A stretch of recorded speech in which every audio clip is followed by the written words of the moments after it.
Busch. David Rudiman coming to the pit lane along with David Gilliland and Denny Hamlin. Dick? David Rudiman asked the crew to take the adjustment out of the back end that they had put in the last time. He has run in the top 5 all night. Rudiman with a strong car. Krista. Kurt Busch is a little tight in, little loose off. Steve Addington said, let's make a small track bar adjustment. Kurt Busch said, I like the way that sounds. Kevin Conway makes his stop, waiting on the leader, Jamie McMurray.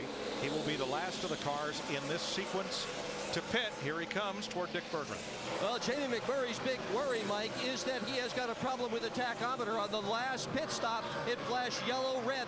Those colors tell a driver whether he is speeding or not on pit road. They also had a pit stop last time around they weren't at all happy with, so they're looking for more speed this time on McMurray, car number 1. Now his owner, Chip Ganassi, has a chance to do the Memorial Day triple. He won the Indy 500 earlier today. If McMurray wins, Ganassi is favored at Lime Rock Park tomorrow in the Grand Am Daytona prototype. Scott Pruitt, Memo Rojas going for their 4th win in a row. So it's already a big weekend for Chip Ganassi. Could get a lot bigger. Well, and already he's won the Daytona 500 and the Indy 500 in the same year. That is amazing, guys. Doesn't get any better than that. That's incredible. Now that it's cycled through the green flag pit stops, this is a battle for 3rd. We're riding with Jimmy Johnson in the 48, looking back at David Rudiman. But who the real winner was on that cycle of green flag stops? Our leader, Kyle Busch, up by 6 seconds over brother Kurt.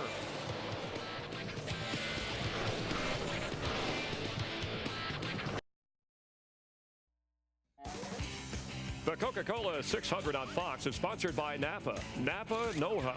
By Papa John's, where your recipe and our ingredients could earn you pizza for life. And by the A-Team, June 11th, only in theaters.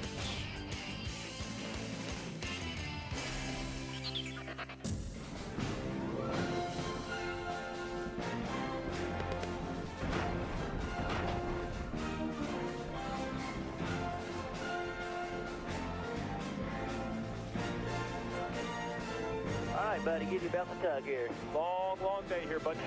Green. 157 laps complete in the Coca-Cola 600. 243 to go. And Kyle Busch's lead has shrunk by about a second. Older brother Kurt starting to run him down. It's about 5.2 seconds now from Kyle's Toyota back to Kurt's Dodge, then Jimmy Johnson's Chevrolet. And the highest Ford is Greg Biffle. Scrape or not, he's up there in 8th place.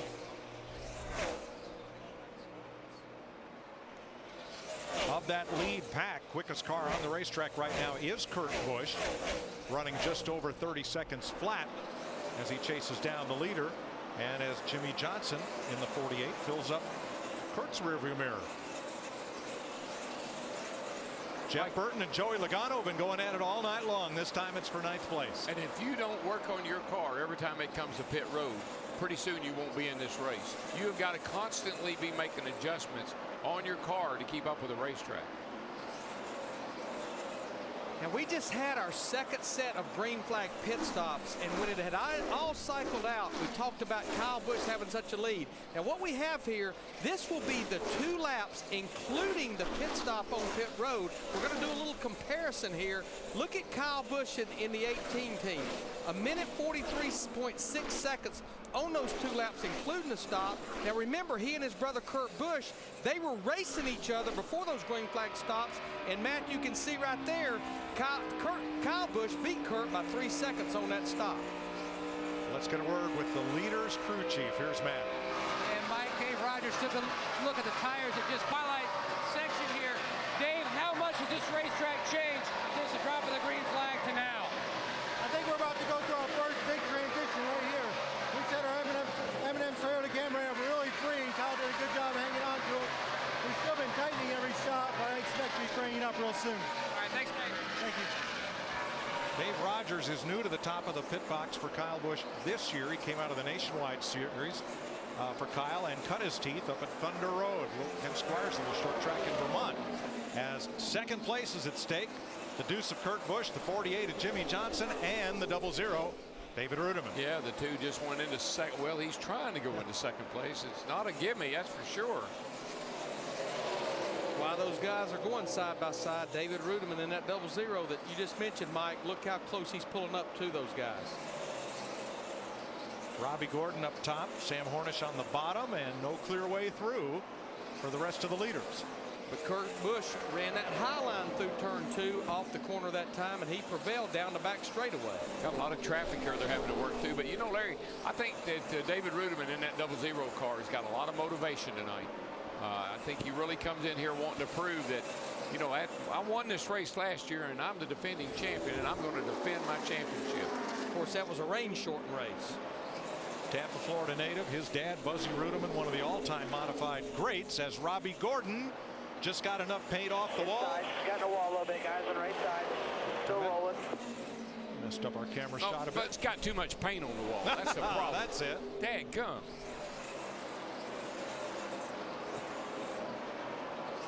A little bit tight now.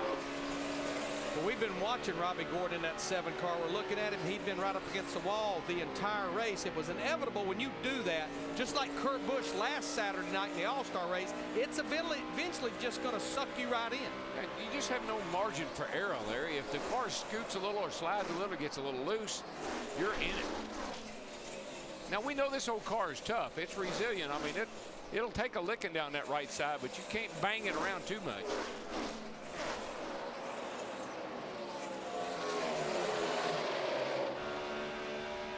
You see all that work to get past the lap cars has brought the FedEx Toyota up into that group. Denny Hamlin in the 11, right with Jimmy Johnson.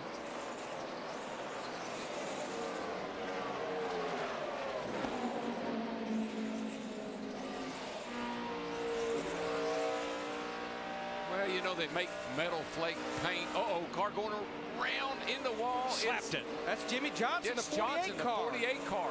And he got it pretty darn good. Be ready, guys. Be ready. Got it good. Ready, guys. Be ready. Sparks from Denny Hamlin. And Hamlin's got a problem. I think maybe he got together with the 48 car. The caution is out. Maybe cut a tire down. So this caution will be a big break for both these guys. Corner right above the split. I think we're going to find out that Mr. Johnson's not very happy here with the 11 car.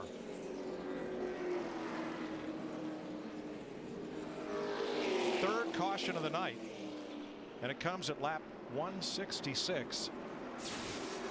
Let's see what happens. What here. happens? Here comes the 48. He just gets loose right here, smacks the fence, and that puts the 11 car into the grass.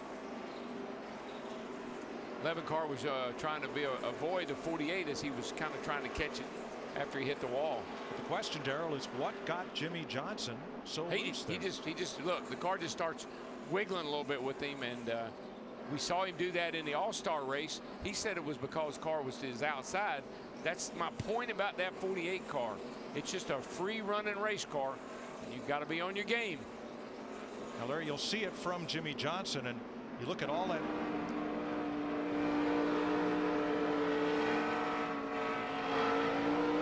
And you can hear the RPM go up there, then you can hear him hit the wall. Don't believe it hurt it much. Now, what about the damage to the left lower nose of Denny Hamlin's car? Let's ride with Hamlin first. In front of you. Stay low, stay low, stay low. Clear, clear. All right, we're under caution. Pit road is open. Dick Berggren.